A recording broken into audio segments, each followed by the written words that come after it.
बिहार में कोरोना से पहली मौत।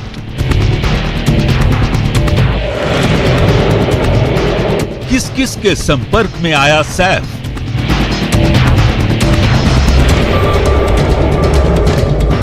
कोरोना मरीज की मौत से हड़कंप।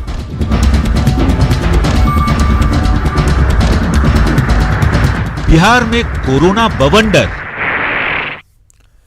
नमस्कार, मैं हूं आपके साथ अली मतर। लगातार न्यूज़ 18 ये बड़ा सवाल पूछ रहा है कि क्या बिहार में लॉकडाउन कर देना चाहिए। मुंगेर की घटना के बाद लॉकडाउन का क्या समय आ चुका है। जिस तरीके से बिहार में कोरोना से पहली मौत की खबर आई, उसके बाद ये सवाल उठ रहे हैं कि क्या बिहार में लॉकडाउन कर देना चाहिए। और वहीं रेलवे ने 31 मार्च तक अपनी ट्रेन सेवा को रोक दिया है। देश भर में कोई भी ट्रेन नहीं चलेगी, सिर्फ मालगाड़ी को चलाने की इजाजत दी गई है। तो रेलवे ने अपनी पूरी सेवा को एक तरह से रद्द कर दिया है। पैसेंजर ट्रेन जो है वो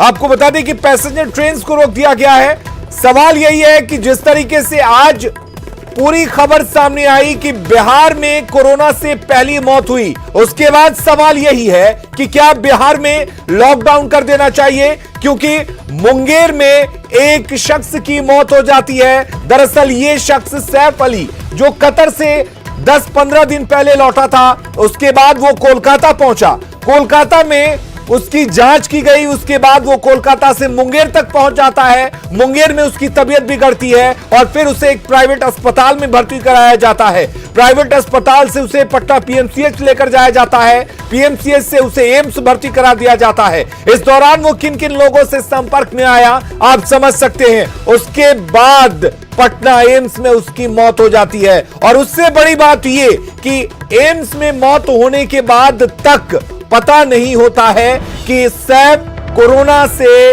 पीड़ित था, कोरोना पॉजिटिव मरीज था। और उसके बाद उससे पहले ही उसके परिजनों को उसका शव सौंप दिया जाता है। तो बड़ी खबर आपको बता दें, देश भर में अंतर्राज्यीय बस सेवा पर अब रोक लगा दी गई है। 31 मार्च तक केंद्र सरकार ने रोक लगा दी है। इसके साथ ही एक राज्य से अब दूसरे राज्य में लोग नहीं जा सकेंगे। कोरोना के संक्रमण को रोकने के लिए यह फैसला लिया गया है।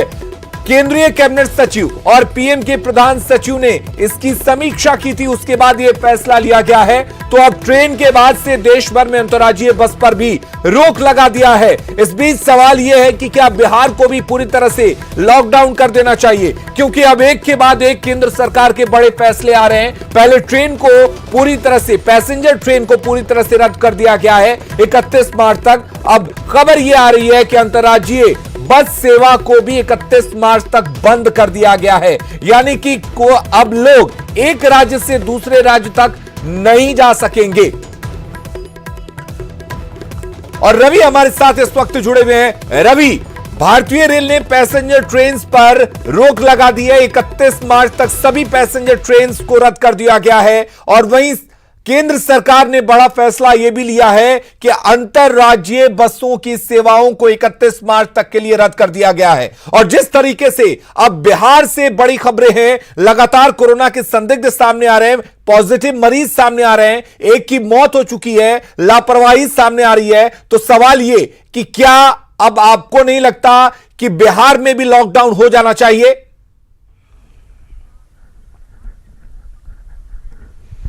जी बिल्कुल अलीम। और एम्स में जो कोरोना के पॉजिटिव पेशेंट की जो मौत हुई है, उसके बाद से सवाल कई खड़े हो गए हैं। देखिए, अभी हम मुख्यमंत्री आवास के ठीक बाहर है। यहाँ पे जनता कर्फ्यू है, बाहर में तो सन्नाटा है, लेकिन मुख्यमंत्री आवास के भीतर जो है वो कोलाहल जरूर मचा होगा। और जो खबरें अंदर से आ रही है कि मुख्यमंत्री जो है वो लगातार मॉनिटरिंग कर रहे हैं इस हालात का, और लगातार अधिकारियों के संपर्क में हैं और अधिकारियों से लगातार निर्देश भी दे रहे हैं। लेकिन जो मौत हुई है कोरोना कोरोना से बिहार में पहला। उसके बाद कई सवाल जो खड़े हो गए हैं, जो सवाल आपने भी उठाए कि आखिर वो मुंगेर से पहले प्राइवेट अस्पताल जाता है, उसके बाद पीएमसीएच जाता है, उसके बाद यहाँ मौत होती है, उसके बाद पता चलता है कि वो पॉजिटिव है। सवाल यह है कि पिछले 15 दिनों में उसकी जो गतिविधियां रही हैं, किन किन लोगों से मिला है, इसकी जानकारी जुटाई जा रही है नहीं। कहा यह जा रहा है कि मुख्यमंत्री ने ये थोड़ी ही देर के बाद या फिर कल तक निर्देश जारी हो सकता है कि आने वाले समय में सारी जानकारियां जुटाई जाएं, और खास करके जो मरीज मुंगेर से या उनके सीमावर्ती जिलों से जो निकल करके सामने आ रहे हैं, हो सकता है कि मुख्यमंत्री आज से कल तक ये निर्देश जारी करें कि क्या उन सीमावर्ती जिलों को लॉकडाउन किया जाएगा या फिर पूरे बिहार को लॉकडाउन किया जाएगा।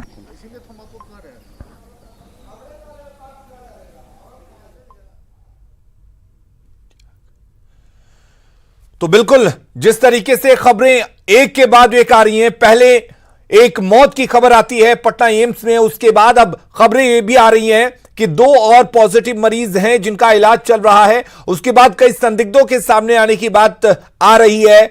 तो सवाल यही है कि क्या अब वक्त आ गया है कि बिहार को भी पूरी तरह से लॉकडाउन कर देना चाहिए। मुख्यमंत्री आवास में इस वक्त एक अहम बैठक चल रही है, सभी विभागों के आला अधिकारी मौजूद हैं और फैसला एक पर एक लिया जा सकता है। केंद्र सरकार की तरफ से बड़े फैसले लिए जा रहे हैं। आपको बता दें कि भारतीय रेल ने पैसेंजर ट्रेन की सेवाओं को 31 मार्च तक के मध्य रात्रि तक के लिए रद्द कर दिया है, यानी कि रोक लगा दिया। अंतर्राज्यीय बस सेवा पर भी रोक लगा दी गई है। और हमारे साथ रजनीश इस वक्त जुड़े हुए हैं। रजनीश, एक के बाद एक खबरें आ रही हैं, बिल्कुल सावधानी का वक्त है। ऐसे में क्या उम्मीद की जाए, किस तरीके का वक्त है, और क्या यह माना जाए कि अब वक्त आ चुका है कि बिहार में भी सरकार को पूरी तरह से लॉकडाउन कर देना चाहिए बिहार को? बिल्कुल, देखिए आज सुबह तक अगर बात करें तो लोग यही सोच रहे थे कि जिस तरह से केंद्र सरकार ने कहा है कि जनता कर्फ्यू का 1 दिन का पालन करना है, लेकिन आज जो खबरें आई है एम्स से या फिर जो संदिग्ध मरीजों की संख्या में इजाफा जो हुआ है, इस परिस्थिति में अब सरकार को अब फैसला लेने की घड़ी आ गई है कि अब जो कंटिन्यूटी है लॉकडाउन का वो बढ़ाना चाहिए। चूंकि कहीं ना कहीं एक लोगों के बीच पैनिक की स्थिति बन गई है। हालांकि पैनिक नहीं होना है, लेकिन सावधानी बरतने के लिए लोगों को अब घर से बाहर नहीं निकलना चाहिए, क्योंकि जितने लोगों से संपर्क बढ़ेगा, जितने लोगों के संपर्क में लोग आएंगे, ऐसे में खतरा बढ़ेगा। अभी आंकड़ों की बात कर ले तो बिहार के अभी जो मेडिकल कॉलेज हैं, यानी पीएमसीएच की बात कर ले तो 23 संदिग्ध मरीज इस वक्त भर्ती है, यानी 12 घंटे में 13 नए मरीज वहां पर भर्ती हुए हैं, जो कि छपरा और सिवान के सबसे ज्यादा है। दूसरा सबसे बड़ा अस्पताल एनएमसीएच है, वहां की बात कर ले तो वहां 14 नए मरीज भर्ती है, जिसमें 5 मरीजों को डिस्चार्ज कर दिया गया है निगेटिव रिपोर्ट आने के बाद। और तीसरा एम्स, जहां पर 6 संदिग्ध मरीज भर्ती हैं, जिसमें 2 मरीज जो हैं पॉजिटिव पाए गए थे, जिसमें एक की मौत हो जाती है और एक मरीज जो है भी जिंदगी और मौत से जूझ रहे हैं। तो निश्चित रूप से कहीं ना कहीं जो आंकड़े हैं उसमें लगातार इजाफा हो रहा है। राज्य सरकार लगातार बैठकें कर रही है। आज रविवार का दिन है, हर तरफ लॉकडाउन है, लेकिन सीएम नीतीश कुमार एक तरह से कहें कि अलर्ट पर आ गए हैं और सभी अधिकारियों की जो छुट्टी है वो रद्द कर दी गई है।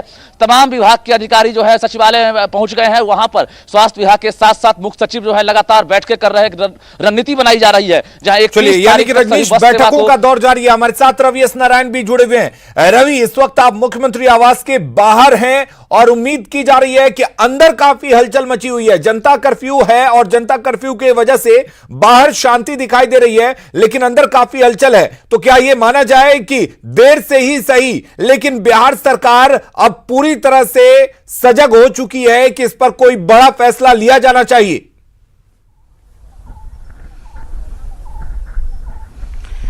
देखिए, एहतियातन बिहार सरकार ने पहले से जो फैसले लिए हैं निश्चित रूप से वो काबिल तारीफ रही है कि स्कूल कॉलेजेस हो या फिर रेस्टोरेंट हो, ये सारे कुछ बंद कर दिए गए हैं।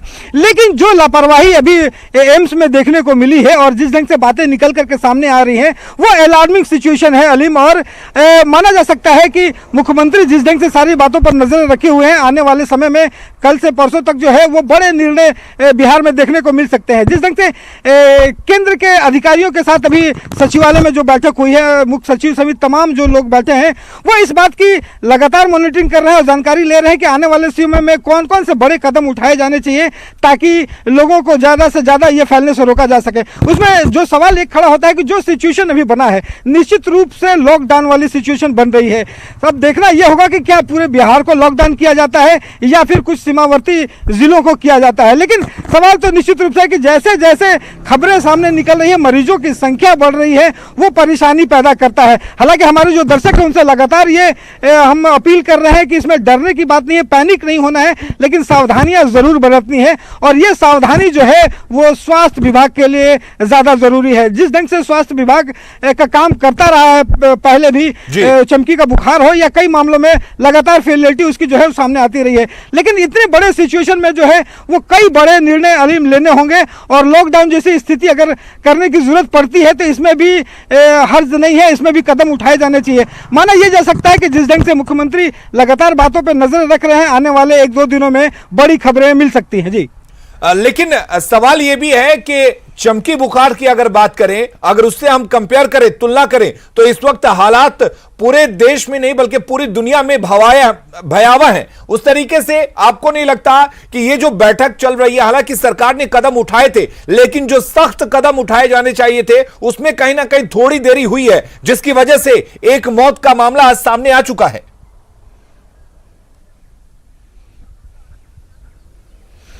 बिल्कुल, देखिए जो मामले आ रहे हैं दिल्ली से और बाकी शहरों से, कई ऐसे मरीज हैं जो पॉजिटिव पाए गए हैं और खुशी की बात यह होती है कि वो पॉजिटिव जो मरीज है वो ठीक होकर के भी बाहर आ रहे हैं। लेकिन सबसे बड़ा सवाल है कि बिहार में जो उदाहरण सामने आया है वो परेशानी पैदा करने वाला है। एक शख्स जो है वो कई जगहों पर इलाज कराता है, वो पता नहीं चलता है कि वो पॉजिटिव है। आपके पास इक्विपमेंट्स क्या है, लोगों के पास संसाधन कैसे हैं स्वास्थ्य विभाग के पास, कि वो जब मौत हो जाती है तो उसके बाद खबर मिलती है कि इसे कोरोना पॉजिटिव है। ये सबसे चौंकाने वाली बात है। अब यह देखना होगा कि जो ज्यादा से ज्यादा जगहों पर यह फैल ना सके, लोगों को अवेयर किया जाए। और यह सबसे बड़ा सवाल है कि जो मरीज मौत हुई है या जो अभी पॉजिटिव है वो पिछले कई दिनों में, 15 से 20 दिनों में कहां उसकी गतिविधियां रही हैं, कितने लोगों से मिली है। सबसे बड़ा सवाल है कि इसका जवाब देने के लिए अधिकारी कोई तैयार नहीं है कि क्या उसकी सूची बनाई है या बना रहे हैं या उसको इस काबिल है कि उन्हें पता किया जा सके। लेकिन उन्हें कदम उठाने होंगे अलीम, चूंकि अगर कदम सही समय पर अगर नहीं उठाया गया तो फिर काफी देर हो चुकी रहेगी। पहले ही स्वास्थ्य विभाग जो है उस पर सवाल खड़े होते रहे हैं। जी बिल्कुल। रवि, अगर हम बात करें मुंगेर प्रशासन की, मुंगेर जिला प्रशासन की, तो ना तो इसका जवाब मुंगेर कमिश्नर के पास है, ना ही इसका जवाब मुंगेर के डीएम साहब के पास है। न्यूज़ 18 लगातार उनसे सवाल कर रहा था, उनसे जुड़ने की कोशिश कर रहा था, लेकिन वो मीडिया के सामने से आने से बचते रहे। तो एक बड़ा लूप होल इसे नहीं कहा जाएगा जब राज्य सरकार इस बात का निर्देश दी जा चुकी है कि जो लोग बाहर से आ रहे हैं उन पर नजर बनाए रखा जाए, उन लोगों को ट्रेस किया जाए। लेकिन कहीं ना कहीं मुंगेर जिला प्रशासन इसमें नाकाम साबित हुआ है।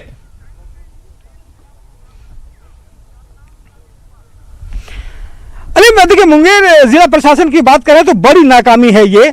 और जिस ढंग से बातों को छुपाया जाता है, बातों को बताने से कतराया जाता है, ये सबसे बड़ी लापरवाही है। अगर आप बातों को बताएंगे नहीं, अगर लोगों के सामने लाएंगे नहीं, सतर्कता बरतेंगे नहीं, तो फिर ये कोरोना से लड़ने का जो फैसला है सिर्फ नारा बन करके रह जाएगा। देखिए, मुख्यमंत्री आवास से हो या फिर अधिकारियों की तरफ से जो निर्देश है वो दिए गए हैं। यहाँ पे जितने भी बसेस हैं वो सब बंद कर दिए गए हैं, सिटी बसें बंद कर दी गई हैं। लेकिन जो जिला प्रशासन है उसकी एक बनती है रिस्पॉन्सिबिलिटी कि आपके यहाँ पे अगर कोई मरीज आता है या जो स्क्रीनिंग की जाती है, आपको हो सकता है कि वहाँ पे मुंगेर में स्क्रीन करने के इक्विपमेंट्स ना हो, लेकिन एहतियातन उसे भर्ती कराया जाना चाहिए। अगर पीएमसीएच में भर्ती होता है तो फिर वहाँ पे भी जांच कैसे नहीं हुई। सबसे बड़ा सवाल है कि कोई अधिकारी भले इस बात को चुप्पी साधने के बजाय सामने लाने की जरूरत है, क्योंकि अगर सावधानियां बरती जाए और ज्यादा से ज्यादा निष्पक्षता बरती जाएगी कि अगर एक पेशेंट जो कि संदिग्ध है, जिसमें कोरोना संदिग्ध है, और सबसे पहली बात कि वो विदेश से लौटा हुआ है, वहां की प्राइवेट अस्पताल में भर्ती होता है, उसे पटना तक रेफर कर दिया जाता है। लेकिन इसके बारे में अगर डीएम साहब को या सिविल सर्जन को जानकारी नहीं होती है तो कहीं ना कहीं यह तो साबित हो गया कि ट्रेस किए जाने के निर्देश जो मिले थे जिला प्रशासन को वो नहीं हो रहा है।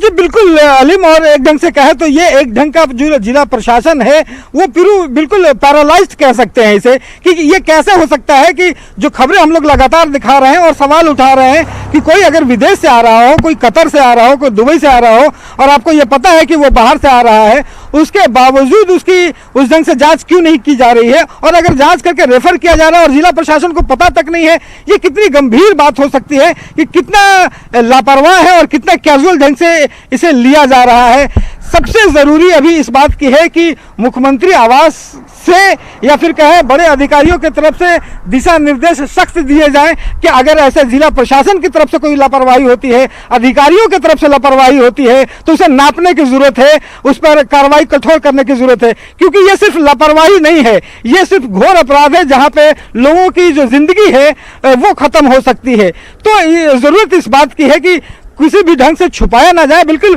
तत्परता के साथ, बिना पैनिक फैलाए हुए, लेकिन काम जो है वो सजगता के साथ जारी रहना चाहिए। अलीम, रवि, एक सवाल यह भी है कि अब जिस तरीके से यह पूरा मामला सामने आया है, उसके बाद अब जिला प्रशासन को यह कोशिश नहीं करनी चाहिए कि जो वहां पर प्राइवेट नर्सिंग होम है या जो प्राइवेट डॉक्टर्स प्रैक्टिस करते हैं उनसे कांटेक्ट करें कि उनके पास अगर इस तरीके के कोई संदिग्ध मरीज आते हैं तो उसे तुरंत सदर अस्पताल भेजा जाए, उसे अपने स्तर पर आइसोलेट किया जाए।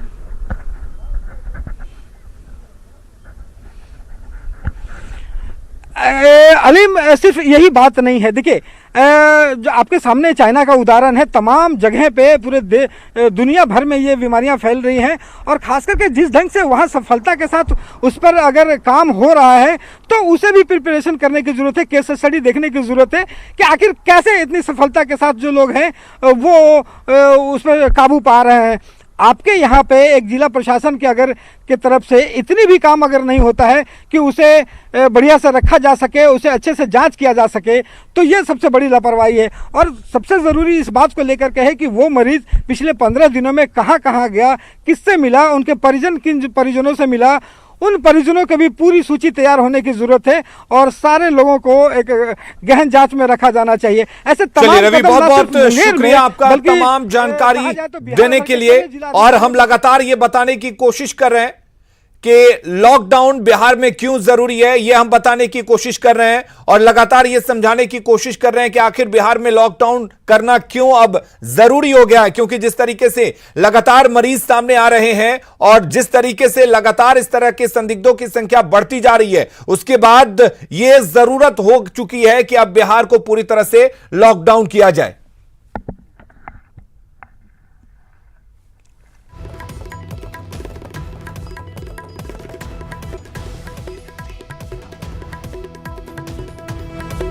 तो आपको हम बता रहे हैं कि आखिर बिहार में लॉकडाउन क्यों जरूरी है, क्योंकि 24 घंटे में लगातार मामले बढ़े हैं। एम्स में मुंगेर के एक मरीज की मौत हो गई है, और साथ ही कतर से एक मरीज आया हुआ था मुंगेर जिसकी मौत हुई है, और मरीज के मरने के बाद कोरोना की पुष्टि हुई है। तो ये सावधानी बरतने की जरूरत है, और हम बता रहे हैं कि आखिर बिहार में लॉकडाउन क्यों जरूरी है। कोरोना से मरने वाले मरीज का नाम मोहम्मद सैफ है। सैफ के संपर्क में कई लोगों के आने की आशंका है, क्योंकि वो पिछले 10 दिनों से भारत आया था और मुंगेर में रह रहा था। एक दूसरे से बड़ी तेजी से इस वायरस के फैलने की डर है। छपरा और सीवान में कोरोना के कई संदिग्ध मिले हैं, और इसके बाद खतरा लगातार बढ़ता जा रहा है। खाड़ी देशों से आए लोगों में कोरोना का खतरा ज्यादा है, जिनको ट्रेस करने में जिला प्रशासन लगातार नाकाम साबित हो रहा है। बिहार में सिर्फ एक जगह जांच की व्यवस्था है, यह भी कहीं ना कहीं एक बड़ी नाकामी है। पर्याप्त संख्या में मेडिकल इंफ्रास्ट्रक्चर नहीं है। इस वजह से अब जरूरी है कि बिहार को लॉकडाउन कर देना चाहिए। महामारी में बड़ी संख्या में ये रोग फैलता है, और बड़ी संख्या में रोगियों को संभालना मुश्किल हो जाता है। तो ये हालात अब बनते जा रहे हैं, और बिहार में जनसंख्या का घनत्व भी काफी ज्यादा है, इसलिए यहां खतरा और ज्यादा बढ़ जाता है। तेजी से कोरोना फैलने का डर बन जाता है। ग्रामीण इलाकों में जागरूकता की अभी भी काफी हद तक कमी है, और इसकी वजह से यह बीमारी ज्यादा फैल सकती है। बिहार के लोग अकेले रहने के आदी नहीं है, उन्हें आदत नहीं है। बिहार की सीमा नेपाल से लगती है, नेपाल के रास्ते कई संदिग्ध आ सकते हैं। और इस बीच बड़ी खबर, पीएम मोदी ने न्यूज 18 की तारीफ की है। कोरोना पर कवरेज के लिए न्यूज 18 की तारीफ की है प्रधानमंत्री नरेंद्र मोदी ने। लोगों को जागरूक करने के लिए उन्होंने धन्यवाद दिया है। पीएम ने ट्वीट किया है कि उम्मीद और सकारात्मक का संदेश फैलाने के लिए मीडिया की शक्ति के इस्तेमाल का उत्तम तरीका कि भारत कोरोना वायरस को हराएगा। न्यूज 18 नेटवर्क की टीम अपने कार्य को बेहतर तरीके से कर रही है और न्यूज 18 ने किया है।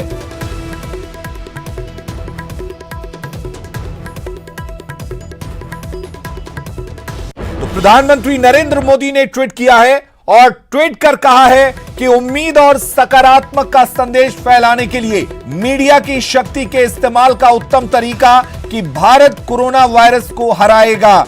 न्यूज 18 नेटवर्क की टीम आपने बेहतर कार्य किया है। तो प्रधानमंत्री नरेंद्र मोदी की तरफ से न्यूज 18 नेटवर्क की तारीफ की गई है। जिस तरीके से न्यूज 18 नेटवर्क लगातार कोरोना को लेकर लोगों को जागरूक कर रहा है, कोरोना से जुड़ी जानकारियां लोगों तक पहुंचा रहा है, कोरोना कंट्रोल रूम तक बना दिया गया है न्यूज 18 की तरफ से, जिस पर लोग कॉल कर रहे हैं, जानकारी जुटा रहे हैं और इस जानकारी को दूसरों तक पहुंचा रहे हैं। न्यूज 18 पर लगातार डॉक्टरों की टीम बैठ रही है, जिससे लोग सवाल करते हैं और जानकारियां हासिल करते हैं। तो जागरूकता का बेहतर साधन है मीडिया और इस बात को प्रधानमंत्री नरेंद्र मोदी ने माना है और इस बात को मानते हुए उन्होंने न्यूज 18 नेटवर्क की तारीफ की है।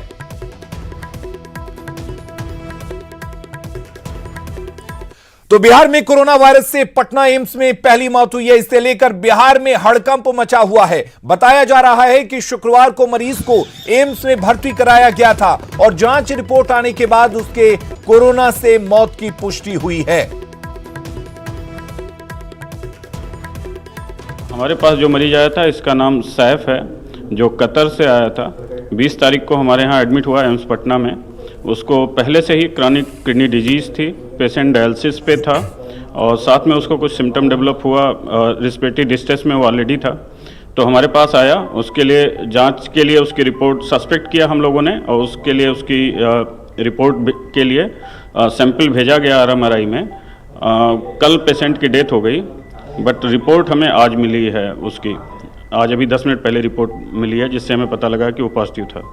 क्या आपको लगता है कि डेड बॉडी आपने जब सौंपी उस समय तक आप लोग को जानकारी नहीं थी कि वो कोरोना का पेशेंट है? नहीं, उस समय हमें जानकारी नहीं थी कोरोना का पेशेंट है, जो कि इसकी ट्रैवल हिस्ट्री थी और कुछ सिम्टम थे, इस वजह से वो सस्पेक्टेड कोरोना करके रखा गया था। लेकिन ये कितना खतरनाक होगा जब डेड बॉडी को यहाँ से भेज दिया गया है? क्या उसका वायरस जो है क्या वो बाद में भी लोगों को ये कर सकता है, हार्म कर सकता है? ऐसे तो डेड बॉडी से वैसे देखिए बीमारी खांसने और छींकने से फैलती है और वायरस जो है थोड़े समय के लिए सरफेस पे हो सकता है, लेकिन जब भी डेड बॉडी हम देते हैं तो वो प्लास्टिक के पैक्ड होके जाती है प्लास्टिक के अंदर, तो वहाँ से वायरस ट्रांसमिशन की संभावना नहीं होती है। और उसके बाद घर वाले उसका अपना दाह संस्कार जो भी जैसे भी कहीं कहीं चूक हुई है क्या? जानकारी में थोड़ा लेट हो गया कि भाई कोरोना वायरस से वो पीड़ित था वो व्यक्ति, या फिर जांच रिपोर्ट ही लेट से आया? जांच रिपोर्ट लेट से आया। जांच रिपोर्ट में आपको बताया ना, मरीज कल डेथ हुआ करीब 10 बजे के करीब। जांच रिपोर्ट हमें अभी पता लगा है कि वो कब जांच के लिए आपने कब भेजा था? जांच के लिए हमने 20 तारीख को ही भेजा था। रिपोर्ट कितना समय लग गया कि उसका जांच में पता नहीं चल पाया कि उसको कोरोना की डिजीज हुआ है कि नहीं? एक्चुअली जांच उसकी एम्स में नहीं होती है, हमें RMRI भेजना होता है और रिपोर्ट में थोड़ा टाइम लगता है आने में। और उधर बिहार के मुख्य सचिव दीपक कुमार ने कोरोना से बिहार में पहले मौत की पुष्टि की है। वहीं पटना एम्स में एक और महिला के कोरोना संक्रमित होने और उसके इलाज की जानकारी दी है। कल मॉर्निंग में ही हो गई थी, वो मुंगेर का रहने वाला था और दूसरी जो है एडमिटेड है भी एम्स में। तो हम लोग उसका जो प्रोटोकॉल होता है उसी पर एक बैठक भी कर रहे हैं कि पूरा अब कैसे उसको हैंडल करना है, क्योंकि वह जिनको भी हुआ है उनके क्या कॉन्टैक्ट थे, कहाँ गए थे, कैसे कहाँ मूव किया है, किस किस को इन्फेक्ट कर सकते हैं, तो उसी पर हम लोग बैठक कर रहे हैं। अब हम लोग को वो प्रोटोकॉल फॉलो करना पड़ेगा। एक मौत कंफर्म हो रही है आपके द्वारा, एक मौत कंफर्म कर रहे हैं आप? एक मौत पहले ही हो गई है टेस्ट रिपोर्ट आने से पहले, तो इसलिए अब उसको हम लोग उसको कोरिलेट करने की कोशिश कर रहे हैं। कोरोना से मौत मानी है? मतलब मानना चाहिए कोरोना से मौत है। पेशेंट उसको किडनी फेलियर था और किडनी फेलियर के लिए ही एडमिटेड था वहाँ पर, तो उसका डेथ पहले ही हो गया है, मगर सैंपल का रिजल्ट अभी आया है। और एक अभी लेडी है जो एडमिटेड है एम्स में, एम्स पटना में एडमिटेड है। तो बिहार के स्वास्थ्य सचिव संजय कुमार ने कहा कि पटना एम्स में इलाज करा रहे मरीज की मौत के बाद ही उसकी जांच रिपोर्ट आई थी। वहीं उन्होंने बताया कि पटना एम्स में एक दूसरी महिला कोरोना संक्रमित पाई गई है, जिसका इलाज चल रहा है। उन्होंने कहा कि संक्रमित मरीज के संपर्क में आने वाले लोगों की जांच की जा रही है और उसे पता लगाकर उन्हें भी क्वारंटाइन किया जा रहा है। शाम को जो हम लोगों ने टेस्टिंग के लिए सैंपल्स भेजे थे, उसमें से 2 केसेस कोविड-19 के लिए पॉजिटिव पाए गए। इनमें से 2 पेशेंट हैं जो पटना एम्स में हैं। एक पेशेंट जो पटना एम्स में किडनी फेलियर के कारण वहां पर भर्ती हुए थे, चूंकि उनका विदेश में ट्रैवल हिस्ट्री था, इसलिए उनके सैंपल को हम लोगों ने लेकर के टेस्टिंग के लिए भेजा था। रीनल फेलियर के कारण उनकी मृत्यु कल सुबह 9 बजे ही एम्स पटना में हो गई और उनका जो टेस्टिंग था वो हम लोगों को शाम को पता चला कि वो पॉजिटिव पाए गए थे, लेकिन तब तक उनकी मृत्यु हो चुकी है। दूसरा पटना का ही मरीज है और इनके परिवार में भी ट्रैवल हिस्ट्री था इटली। और खबरें लगातार जारी हैं, बने रहिए न्यूज 18 बिहार झारखंड के साथ। रविवार के दिन शाम को 5 बजे 5 मिनट तक सेवा करने वालों का आभार व्यक्त करें। तालियों की गड़गड़ाहट से